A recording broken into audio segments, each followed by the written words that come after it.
Well, hello, Rico Tice here from Christianity Explored, and I am delighted to commend this book, Maximus and the Blood of Innocents, by my friend John Bridges here. I love this book. It focuses on the Easter week. I guess the first question is, though, John, why another book on the Easter week? Do you know that was the first question that my brother asked me when he read it many years ago, several years ago. I suppose the answer is that most of us know the story of Easter, but we know it through the religiously stylized version that most of us have been taught since we were children. Yeah. And it's actually, this was really happened. A lot of people don't believe that the story occurred, but actually the events really did. And so I wanted to try and portray the story through the events that took place and through the eyes of the people who were there and in some senses drove the events. Yes, on the back of the book I say here, a gripping novel which gave me a refreshing insight into the story I thought I knew so well. I could smell and feel the world into which Jesus came to die and rise again. Just let's pick that up a bit. In terms of characters, there's this character Maximus, there are the high priests. Just tell us a little bit about how they play a part. Well, in a sense, I've tried to tell the story through the gaps in the gospel accounts. So the gospel accounts tell us the story in 4 different versions, but inevitably there are gaps. So for example, when the gospel says, and they plotted to kill Jesus, what I've tried to do is to think, well, who were they? And why did they think it was a good idea to plot to kill Jesus? Yeah. And I've tried to tell the story through those decisions and through their eyes. And actually, it's more than that, because you develop character.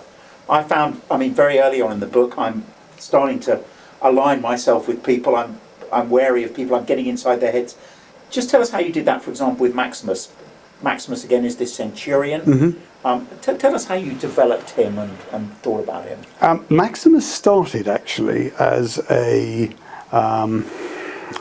he was a character in a short story I wrote when I was at Cambridge studying for the ministry. And I actually submitted the short story as one of my coursework essays. It says much for my skill as an academic theologian that it was probably the only piece I wrote that I ever got better than a pass for. I'm not an academic theologian, but I can tell, if I understand the theology, I can create a story to tell it and explain it. So I've got people in the story who are real. Pilate and his wife Claudia, for example, Mary, the sister of Lazarus, who anointed Jesus at Bethany. They're real people in the story. You can find them in the gospel accounts. But there are other people like Maximus himself, like Eleazar, who is the lawyer that the high priests hire, who represent people who had parts in the story. They had to deal with Jesus quite often as part of their job. And I've tried to create those to give eyes to the reader to understand what was going on during those days leading up to Easter itself, or leading up to the Passover that became Easter itself. Yeah, you do that. You give us the blow-by-blow account. You give us the conversation. You give us the orders that were given, that side of things. Just as we think about that world, tell us about Jerusalem in 33 AD. So you've done Maximus, you're doing the characters. Tell us about how you develop the sense of the world they're in. Well, Jerusalem at that time, obviously, like most of the Holy Land, or in fact, like all the land we now call the Holy Land, was under Roman military occupation. It was a world in which powerful countries were perfectly okay taking whatever they wanted from less powerful countries. And so you had the Roman soldiers like Pilate and Maximus and people like that. Their job was to take money and wealth from Judea and send it to Tiberius and his rich friends in Rome. Now that meant that the Jewish people were living with that injustice the whole time and were having to cope with it. So you ended up with a system where there was a seething political mass, because these people were coping with this injustice. They also, the Hebrew people, knew and had this sense of but our God has put us here to show God, the creator of the universe, to all the people like the Romans. So where's God? Why isn't God showing up? Why are we living in this injustice? That meant you had lots of Hebrew people who were dealing with that in conflict in different ways. People like Barabbas decided to take the fight to the Romans, literally, and commit violence. We call Barabbas a terrorist these days. Others, like the priests, felt their way of being true to their calling from God was to serve in the temple and keep the religion going. The Romans, on the other hand, were sitting there with all these people arguing about what the right way forward was and just trying to keep a lid on everything to keep the money flowing. Those were the tensions that I wanted to try and allow people to see people working in. And John, I think you tell the story very well, but actually tell us about the research. Tell us about how you found out about Jewish custom, what you did in terms of the Roman military. Tell us about Well, I basically spent a lot of time asking anybody I could possibly get to about what they knew, and have compiled lots and lots of answers. There was, so there's not only that, there are some histories. You can read about the history of, for example, the way that the Roman army functioned, and so I've done that. I've spent quite a lot of time researching what it was like to be there. What did people eat in those days? What did they grow in the fields? What did they wear, given the climate and everything? So there's a lot of. I love the opening where you have Pilate in his villa that has been built by Herod, and he can smell the sea. He can smell the air coming off the sea, and you just suddenly think, gosh, the luxury of the Roman governor in that. No, absolutely. No, I could feel it. That's why he didn't want to be in Rome. In Jerusalem, he wanted to be on the coast because it was much nicer than a smelly city like Jerusalem. And on that one, all the research. What are the misconceptions people have? So as you write the book, what are you thinking? People have, time and again they think incorrectly. I think one of the biggest misconceptions that we all are guilty of is thinking that the world that Jesus grew up in was like the world we grew up in. The Roman Empire was a really fundamentally nasty place to be, unless you were rich and powerful. And if you weren't rich and powerful, you were constantly trying to do a deal to get alongside somebody who knew somebody famous or rich or powerful. I don't think we quite understand that sense of the sheer injustice that world lived. And actually, you help us feel that, because we do see a powerlessness in this book for certain people. You can feel the powerlessness of, for example, Jesus in times, and actually, as I say that, tell us about the subplot that you weave in. It goes from the start. Why did you put in the subplot of Raphael? Raphael and his family. I have to confess, I originally put him in just because I needed a piece of action to get something going at the beginning that hopefully would be a hook. Gripping. I was gripped. But actually, my mother read an early draft, as mothers do, and she said, "But what happened to the boy?" Yeah. And that was the first time that I'd actually ever really thought that anybody might be interested in the boy himself. Yeah. It was an early lesson in look at things through the reader's perspective. Yeah. The family now, though, have two functions in the story. First of all, they are outsiders. They're not part of the Hebrew elite in Jerusalem. They're not part of any of the Roman side. They don't have a driver in. They're not part of the people who drive the events of that week. So they're outsiders. And the other thing, though, is they represent the innocent bystander, because innocent bystanders get caught up in the impact of decisions made by the powerful, often on the powerless. Yes. And it's reflective, I think, to remember that history may be made by the powerful, but it's often lived out by the people who are collateral damage, and they represent the sort of the people who tend to be collateral damage. And I must say, they are around the cross. So the book, each chapter heads towards the crucifixion. The family are there. Rather like actually in Mark's Gospel, Christianity Explored is something we have in common, and thank you for all the leadership you've done on that, where the different views of the people round the cross is a huge part of Mark chapter 15. Yeah. He's crucified, that's only, but then how are people feeling? But actually, they're round the cross, aren't they? And then very movingly, we hear the words of Jesus. We hear them hearing the words of Jesus. Yeah.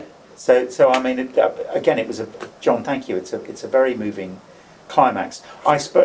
Go on. I was going to say that. I mean, that was something that when I wrote it, I was quite moved by the thought.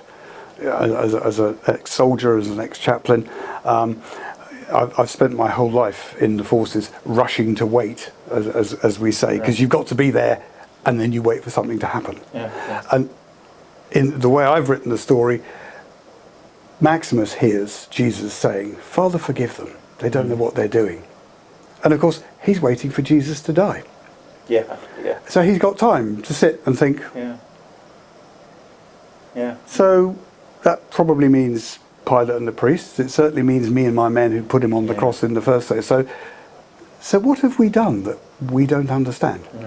And in book 2, he's going to get back in and suddenly ask that question again.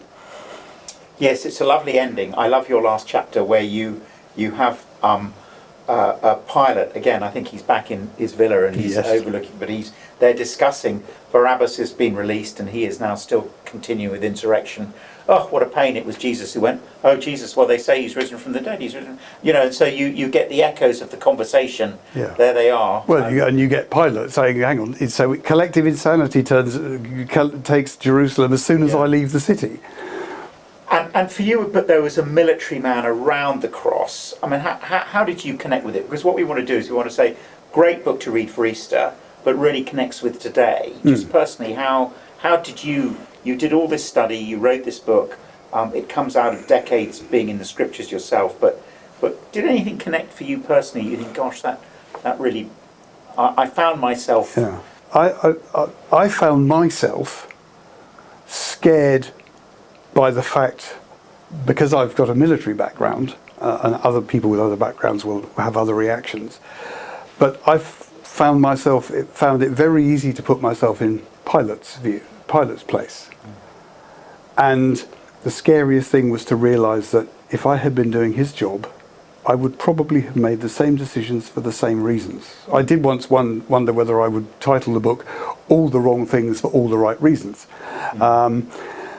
And that was where I think Pilate, I sensed that as a Christian minister, it was quite a shock to realise that I would have crucified Jesus too. But then in some senses, that's the nature of the gospel, isn't it? Yeah. Jesus died on the cross for people like me who would have made all the wrong decisions. Yeah, at the start of the Christian faith, you never make any progress unless you realise that it's not are you good enough to be Christian, but are you bad enough? Well, it's that sense of that loss. John, let's finish. But just as we close, question 1: what about the people? And at the moment, there are so many nationally, particularly among young men, who are spiritually hungry, but really won't know much about Christian faith at all. Why? What do you hope they'll get out of this book? I have spent certainly most of my ministry, which is 20 plus years now, in the Navy and in the Army and working with the Air Force. And I have repeatedly come across people who've said, "Bish, I'm spiritual, but I'm not religious." Bish is the Navy title for chaplain, or the Navy slang for chaplain. And the other phrase I've heard repeatedly is, "There must be more to life than this." Usually as we're rotating around some piece of stormy ocean at 2 o'clock in the morning waiting for London to tell us to go and do something. There must be more to life than this. And you and I both know that if you know Jesus, you suddenly realise that Jesus is the more in life. Now, a lot of the people I've spent my life serving and being alongside and being friends with would love to know that there is more to life than this. They hope there's more to life than this. They don't necessarily know there is, and they're not convinced. They haven't found anything yet. And I suppose I've written the book as much for them so that they can actually discover the real Jesus. So I hope that they'll read the Brilliant. book, enjoy the story, at best learn something about a story that they didn't know already. But I'm also hoping that as they read through the story and the story puts them alongside Jesus, they will ask themselves, or the Holy Spirit will ask themselves, so what do you make of this Jesus person? How do you react? What do you think happened? Wonderful. And then if they meet the real Jesus that way, well, then they've found what more there is to life. And my second question is, and if I want to find the book practically, at the back of the book here, I think it says More to Life Media. Yep. Just tell us, what do I do? What do I do? More to Life Media is the imprint that I've created to publish the book. And if you want a copy, you just go to moretolifemedia.com and you will land on a page that says, do you want a ebook or do you want a paperback? Perfect. Tick the right box and follow the instructions. Well, John, it's a great contribution. Thank you very much. I loved it. I think it'll really bring alive the Easter story, actually for the total outsider, but also for the person who's deeply committed to Christian truth, just to see Easter freshly. And you've given us so much creativity for that. So John Bridges, thank you very much. And go to More to Life Media and get a copy and send some copies to friends. And we're in the midst of a quiet revival. There are lots of people spiritually hungry. This would be a great book to send them. I think particularly presents, Christmas, Easter. Those sort of Christian times, or as a present, take your courage in your hands and send it along. If you like the book, please give it to your friends. If you hate it, please give it to your enemies. Thank you, John. Pleasure.